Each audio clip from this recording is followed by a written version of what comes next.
Hey, welcome back to another video of how to use basics. In this video, we are going to learn how to change currency in Bither Crypto Wallet. First of all, make sure that you are connected to your internet. After that, find and open Bither application on your device. Now, search for the settings icon, which is at the top right corner of your screen. After clicking on settings icon, you will find the option named default currency. Tap on that option and you will find different currency here. Choose the currency you want to change to and your currency will be changed.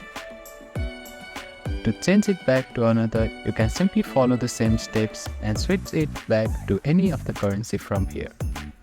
So that is how you can change currency in Bither Crypto Wallet application. Thank you for watching this video. Please do not forget to like, share and subscribe to our channel and comment down if you have any queries.